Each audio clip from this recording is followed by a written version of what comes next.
Professor Kazanas, it's a great honor for people in India to have a Vedic scholar like you to be amidst us. We are very proud of the contributions you have made to Vedic studies and researches. So we would like to take this opportunity to learn from you on our own traditions and heritage. So I will have a few questions to ask. Feel free to elaborate on them as you feel appropriate. Okay. The first question I have, you mentioned in one of your lectures, the axis of Vedic culture is self-realization, Atma-jnana, Aham Brahmasmi, Sarvabhutescha Atmanam.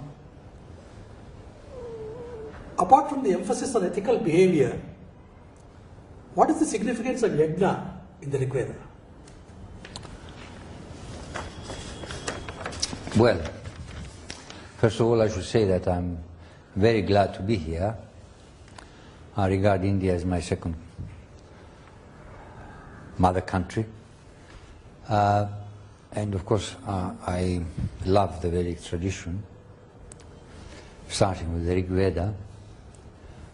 Now, the yajna in the Rig Veda, as always, with anything that is important in the Vedic tradition, it has an outer and an inner aspect. Now, yajna does mean sacrifice, but of course the very word sacrifice means making sacred. Now, what is sacred? To a realized rishi, everything is sacred. But yajna is the external ritual whereby certain things may become sacred. It's used primarily, or so it seems to us, it was used to obtain the fulfillment of certain wishes, certain desires, lawful desires, because there are unlawful desires as well. When you desire something that somebody else has, or you know, his riches, or his wife, or her husband, or something like that. But lawful desires are perfectly natural desires to have more riches, but not at the cost of other people. And primarily to go to heaven. That also is a very strong desire, as is found in the Rig Veda, because the rishis do ask for riches, they do ask for sons, heroic sons, viras, and they also ask for the place of the light in heaven, to be with Yama and immortality. So yajna is that ritual whereby the forces of nature, the forces of the universe get propitiated and can ensure to the sacrificer a certain result.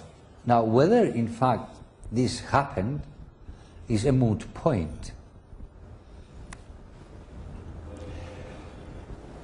That is one aspect. The other aspect is that every ritual, if it is conducted with the maximum of attention, then it creates a tremendous atmosphere, and the people involved there can experience a higher level of being, knowledge, understanding, consciousness. And this, in a way, is a step towards immortality. So you've got this yajna, this aspect of yajna as well. Both are external, but already we are moving towards a psychological aspect, an inner aspect.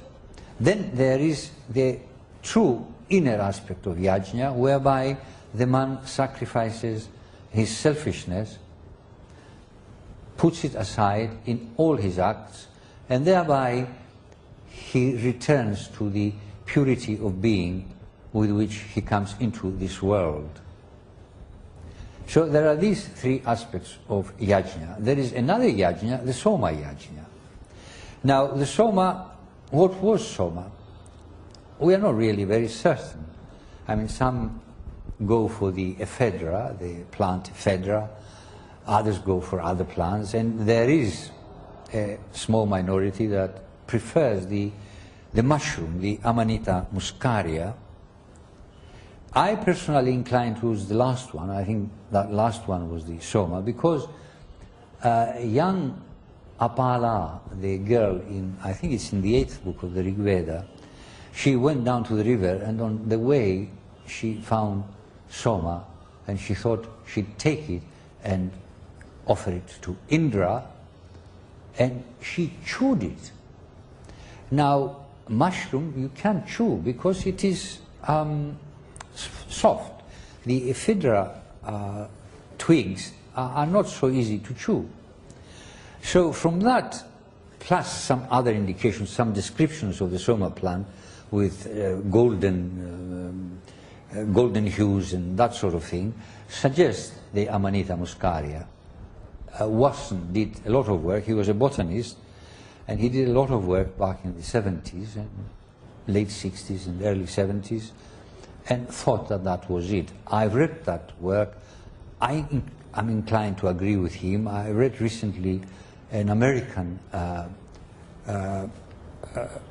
retired professor who also wrote quite a lengthy article examining all the evidence. He's inclined towards the Amanita muscaria too. So when you took that, you passed into a different state of consciousness where you felt the exhilaration exactly as the rishis describe it. Now let me see if I can recall. Apama somam amrita abhuma aganma jyotir avidama devan, or something like that. We drank the soma, we went to the world of light, we became immortal, we found the gods. Having done this, what can the malice of man, the malice of mortal man, do to us in this state? In that state, you are completely impervious to the malignity of human beings, to any misfortune, any accident, anything at all, because the state is one of supreme felicity. So you've got all these aspects of yajna, really, and they all help towards the end of reaching a higher state of consciousness and being close to the gods and immortality. Thank you, Professor. Next question. How do you explain the development of the Veda into 4 samhitas? Rig Veda, Yajurveda, Samaveda, and Atharvaveda. Yes. Well, it is said that originally, I mean, even the Vedas themselves say it, originally there was one. But the thing about human beings is that as they develop in the material world, they differentiate. Because of their actions, they acquire a different quality and different internal quality, mental quality, and they have different powers, different talents. Consequently, you have some who are inclined in one direction, others who are inclined in a different directions, yet others who are inclined in a third direction. So naturally the scripture, the original Veda, the original knowledge, because Veda does mean knowledge, was divided to suit the different types of people. And basically there are three types of people: the active chap, the active person, the devotional person, and the knowledgeable person, the intellectual. So the Vedas were divided accordingly, and you have an attempt with the Atharva Veda to try and reunify the lot, but at the same time bring in new elements like the mantras that have to do with spells. It's heavily inundated with spells, Atharva Veda, much more than the Rig Veda. The Sama Veda, most of it is Rig Veda, in fact. It's chanted as opposed to Rig Veda, which is recited. Yajur Veda is mostly prose, and it contains philosophical ideas as well. It contains architectural ideas, it contains social ideas, political ideas, and so on, much more than the other Vedas. Now, I think this is the basis of the division. Originally, there was just humanity. There was one language among humanity.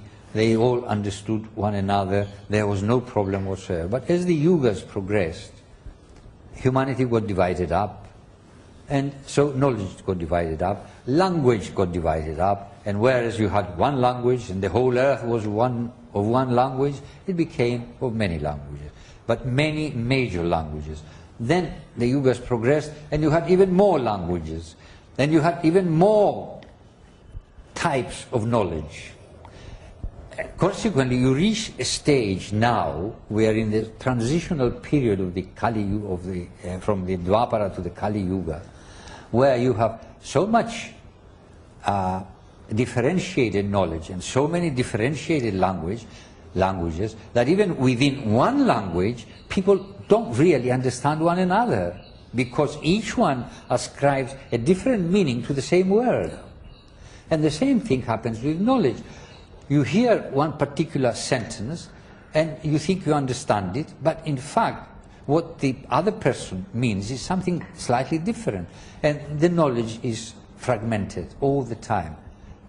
There was a time in the Renaissance when you had the uomo universale.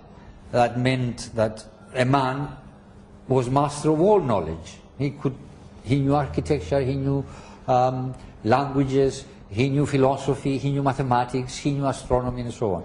Today it's impossible. Even if you are specializing in one particular area, you're specializing, and there are other parts of that area that you don't know. Take the dentist. There are 32 different specialities of a dentist, each one for one tooth.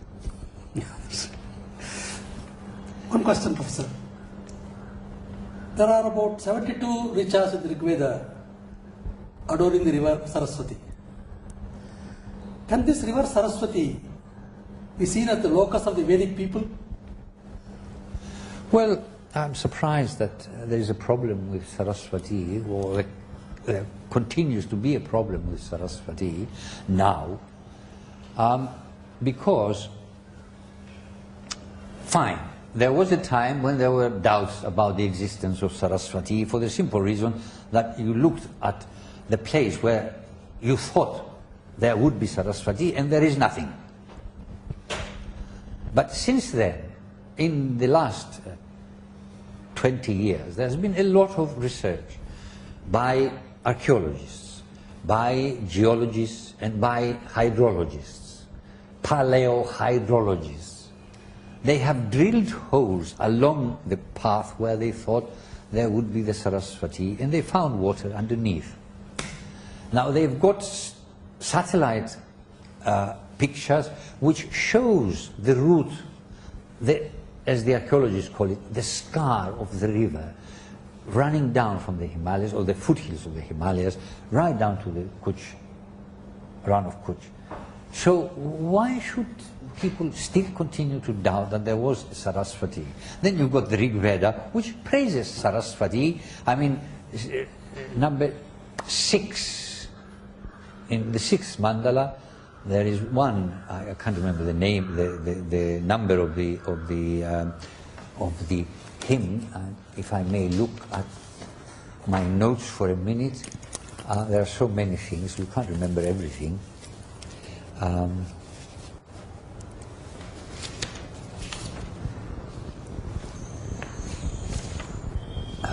Where is it? There's hymn 61 in the sixth mandala of the Rig Veda. Hymn 61 describes an actual river flowing down, roaring away, expanding and rushing along. I mean, it's not a fantastic river, it's not an imaginary river, and it's certainly not the goddess Saraswati, because it's water flowing.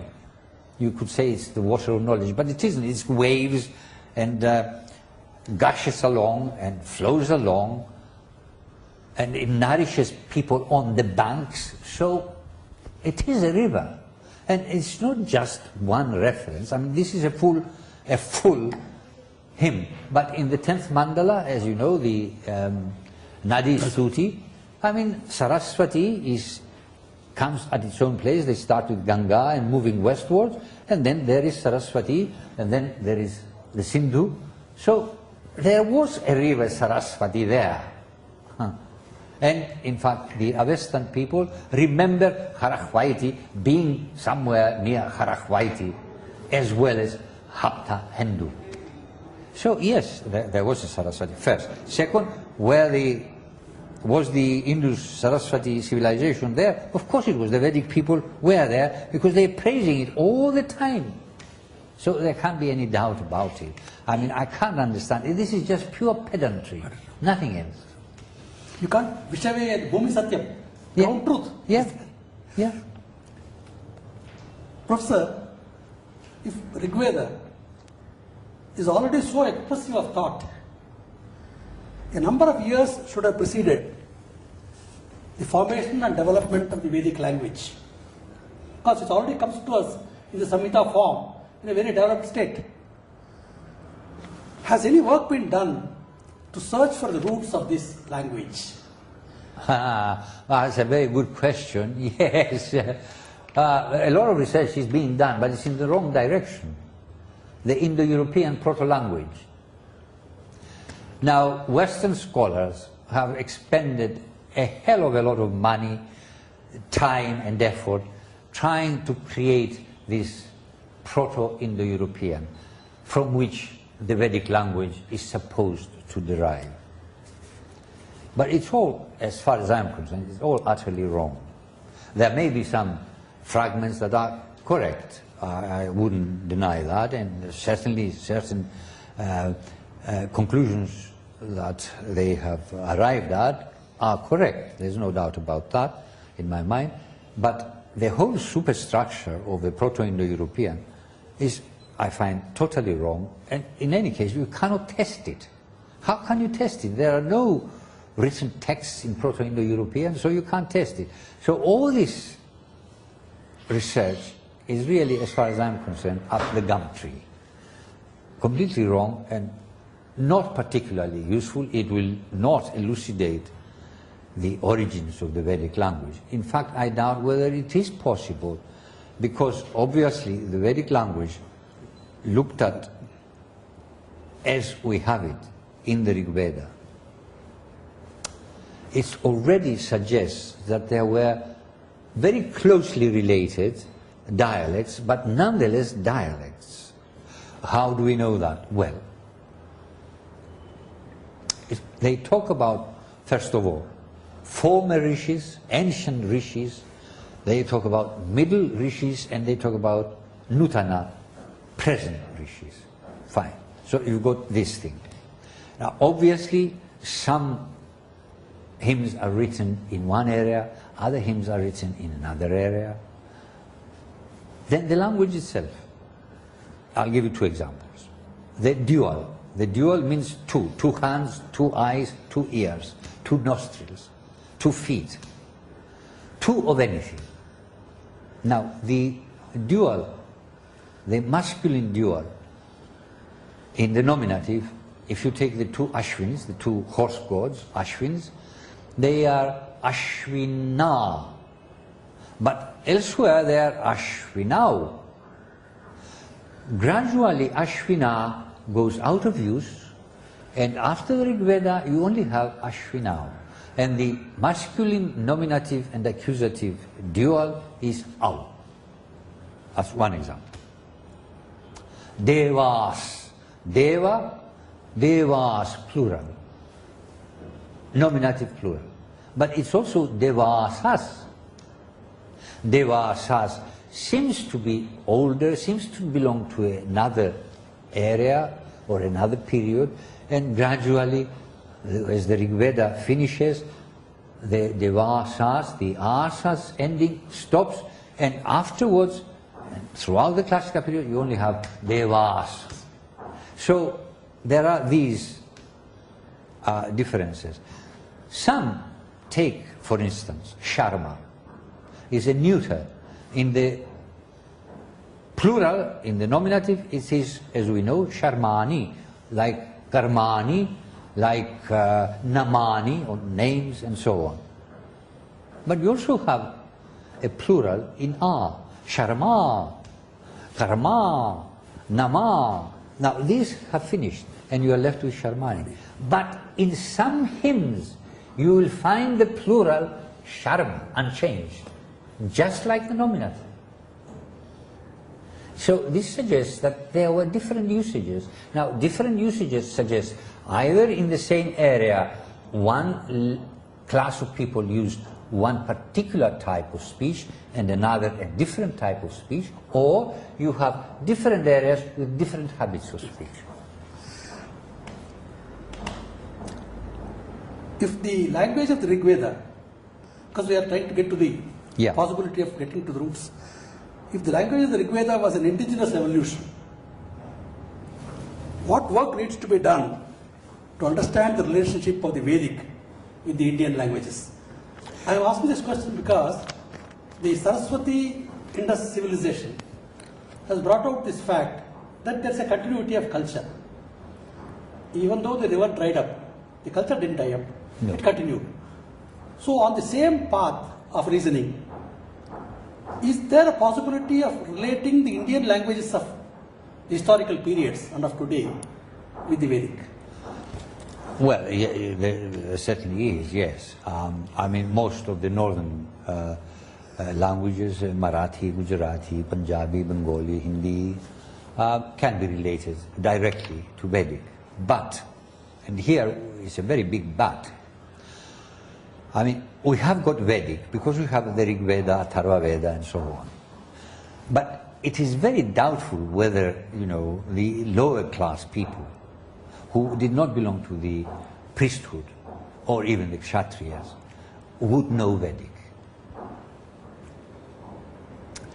So there must have been, at the time of the Vedic culture and the time that the Rig Veda was being composed and the hymns and all the rest of it, there must have been some Prakrita languages as well. Now, not only Prakrita languages, but also other people with other languages, not related directly to the Vedic language. I mean, as some people have said, it was a linguistic area, sprachbund. And there's nothing impossible about it. We find words in the Rig Veda that we don't know where they come from. They don't seem particularly Indo-Aryan, and they don't seem particularly Indo-European. I mean, the word for camel, ushtra, there was no camels in Europe. Camels went to Europe during the Roman Empire. There were no camels in the early books of the Rig Veda. A camel appears in the 8th book. Now, the 8th book is significantly one of the oldest books. Although it's number 8, in fact, it's one of the one of the youngest books. Not the oldest, one of the latest books. And you have Ushtra. Well, the word Ushtra must have come with the camel, because it's not Indo-Aryan word. It comes from where? Ush means heat, and light, as Ushas. Well, what is there heat or light about the camel? There's nothing. So, and Tra, the termination Tra, means an instrument for doing something, like mantra, an instrument for thinking. But ushtra is an instrument for what? For heating. It doesn't make sense. So it must have come from some other language, and it did come from somewhere Central Asia. There are other words like that. There are Lubotsky recently in the last 10 years or so, did a research and gathered some 20 words of this nature that cannot definitely be related to the Vedic language. So there was a sprachbund, and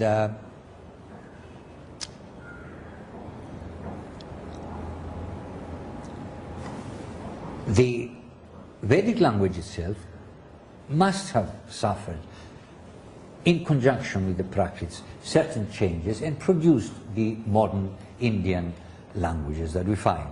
Now, as regards, are you going to ask me about Dravidian? We are talking about the general area. There's not much of a difference in the spiritual ambience of the Northern Indian or South Indian people. No. They worship the same divinities. No, certainly the not. The thought process is the same. But I'm thinking of the language itself, because Dravidian is not, as far as I know, related directly to the Indo-Aryan languages, to Vedic. They may have come originally from the same language, but that would take us back 20, 30,000 years before. And we really have no means of knowing. Now, to talk of Proto-Dravidian, to talk of Proto-Vedic is very easy, but it doesn't get you anywhere, because anybody can sit down and invent proto-languages and then make them fit somewhere. I don't regard this as a legitimate avenue of research. I mean, you can toy around if you like, and certain things do look related, but only certain things. You don't need to bring in proto this and proto that. But I think the suggestion that you made about the sprachbund, Yes. the linguistic area, opens up some avenues for determining the interactions that have taken place among these people. Certainly. There is only one very great difficulty. We do not have 3000 BCE, 2000 BCE, 1000 BCE. We do not have evidence of any other languages. We don't have textual Now, evidence. we have got today several languages, but who is going to say what these languages were like back at 3000 BCE? We don't know. We can't know. We can work backwards, but that's creating proto-languages, which is not really a very healthy sort of research. From the experience we had of the Indo-European. Yeah, quite. You can see that. Yeah. Okay, Professor. Now, Professor, we have conclusively established the collapse of the Aryan invasion theory. With the collapse of that theory and the collapse of the Indo-European linguistic doctrine, Yes. what Baruch Yamano refers to as the doctrine, and also the genetic studies findings, where do we go from here? How should we reconstruct the ancient history of India? Well, yes. Now, there's no doubt about it that this invasion theory is just utter nonsense and it should get out of all textbooks. The immigration theory is equally nonsensical and should get out of textbooks. Now, what this means is you should have historians who will sit down and rewrite the early chapters of Indian history, nothing else. We have got a project going with Aditya Prakashan, the publishers in Delhi, to produce a series of booklets, not big thick books, but booklets that parents can buy to teach to their children themselves, if they're interested. And really, you need about 5 or 6 to cover these early periods. But there is one difficulty. It's a difficulty that you have today also. Having postulated that the Rig Veda is, to follow the old mainstream view, that the Rig Veda is from 1200, and you get down to Atharva Veda and so on, Yajur Veda and the sutras and so on, you are still left with big question marks. When did the Mahabharata war take place? When was the Mahabharata as an epic begun? Because it started as cycle songs, then gradually these were joined, to them were joined other stories, and you have the epic round about 200 BCE, up to about 200 CE. Okay, but how did it start? Well, we will never know. There is not sufficient evidence. It may be that astronomers like Achar and Iyengar, or scientists who deal with this sort of thing, may eventually come to an agreement, interpret correctly the passages in the Mahabharata. If this happens, it will be a miracle, but it may happen, in which case we will have a more definite date. But having said that, the Rig Veda was composed, or the bulk of the Rig Veda was composed before 3000, and the other Vedas around about 3000, and the Brahmanas immediately afterwards, and the Upanishads around about 2600, and the Sutras beginning to rise up at that period. What happens afterwards? We don't know. We've got the Indus-Saraswati civilization, but there is no literature attached, no literature accompanying it. It must be, I suspect that some of the Upanishads were written at that period, and some of the sutras, because in one sutra it says, when it speaks about buildings being too close to one another, well, now that suggests urbanization. It's not the free-for-all earlier period. This is urbanization. So be careful, it says one of the sutras, not to have your restroom next to another person's house. Have it closer to your house or something like that. Don't drop rubbish and make filthy the other man's yard. Things like that, which suggests urbanization. So Sutra period probably belongs to the mature Harappa. You know, after 2600, right down to 1900, when the Saraswati dries up completely and the people begin to move eastwards through the Ganges, and there are vast changes altogether. So there will always be gaps because, and this is a fact, the concept of history in India was quite different from the concept of history in Greece and subsequently the West. The Indians were far more interested in the present. Now, to put it in a different way, as a German scholar said, whose name I can't remember, Greece gave us the joy of living, the Indians have given us the joy of being. Beautiful. Which is a beautiful statement and quite true. Now, the Indians are interested in being here now. So, what they look at is not the connection with past. They just refer to the past, but they're not interested in the stages whereby the past became the present. Because there is also a present coming from above, from the world of the gods, and from the absolute beyond the gods, coming all the way down. And this is all in the present now. That's what interests them. So when they say the beginning of drama, we started with Indra, not in the past, but here now it starts with Indra. He is the inspirer. You follow? But that's the concept of history that you find in India. They are not ahistorical.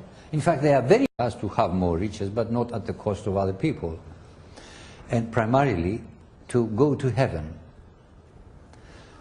That also is a very strong desire, as is found in the Rig Veda, because the rishis do ask for riches, they do ask for sons, heroic sons, viras, and they also ask for the place of the light in heaven, to be with Yama and immortality. So yajna is that ritual whereby the forces of nature, the forces of the universe get propitiated and can. Brahmasmi. Sarvabhutescha Atmanam. Apart from the emphasis on ethical behavior, what is the significance of yajna in the Rig Veda? Well, first of all, I should say that I'm very glad to be here I regard India as my second mother country. And of course, I love the Vedic tradition, starting with the Rig Veda. Now, the yajna in the Rig Veda, as always, with anything that is important in the Vedic tradition, it has an outer and an inner aspect. Now, yajna does mean sacrifice, but of course the very word sacrifice means making sacred. Now, what's sacred? To a realized rishi, everything is sacred. But yajna is the external ritual whereby certain things may become sacred. It's used primarily, or so it seems to us, it was used to obtain the fulfillment of certain wishes, certain desires, lawful desires, because there are unlawful desires as well. When you desire something that somebody else has, or his riches, or his wife, or her husband, or something like that. But lawful desires are perfectly natural desires, ensure to the sacrificer a certain result. Now, whether in fact this happened is a moot point. That is one aspect. The other aspect is that every ritual, if it is conducted with the maximum of attention, then it creates a tremendous atmosphere, and the people involved there can experience a higher level of being, knowledge, understanding, consciousness. And this, in a way, is a step towards immortality. So you've got this yajna, this aspect of yajna as well. Both are external, but